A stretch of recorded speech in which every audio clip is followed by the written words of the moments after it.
ধর্মতলার চত্বর, ধর্মতলার মোড়, এই ধর্মতলার মোড়ে এখন শুধুই সাদা সাদা সাদা।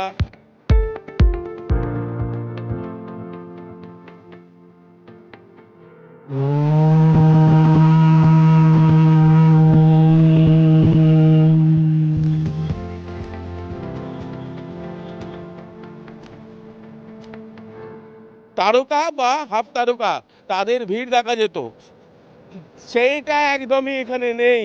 শুধু মানুষজনের পার্টিসিপেশন রয়েছে, তারা হাঁটছেন।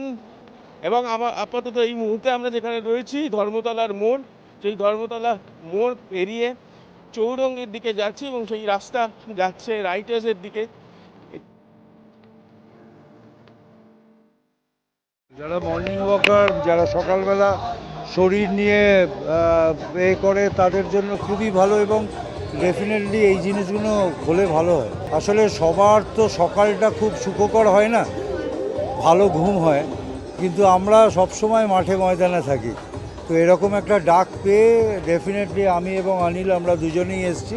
একদিকে যেরকম স্বচ্ছ ভারতের যে ডাক, তার সঙ্গে দৌড় সে ধ্যান। তো সবসময় শারীরিক একটা সক্ষমতা বা ফিজিক্যাল এবিলিটি বৃদ্ধি করার জন্য খেলাধুলো বা এইসব জিনিস খুব ভালো। শেষ পর্যন্ত যাচ্ছি। ভালো লাগতো, জামাটা যদি পরে নিতেন ভালোই লাগতো আপনাকে। না, জামাটা সত্যিকারের দেখার মতো। যোগ দিবসের বার্তা রয়েছে, আর কি কি রয়েছে দেখতে পাচ্ছি, যোগার কথা রয়েছে।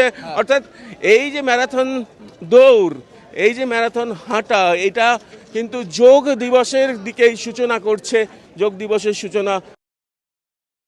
আপাতত আমরা এই ম্যারাথনে সামিল রয়েছি, আমরাও রয়েছি, আমি প্রীতম এবং সঙ্গে মইনা।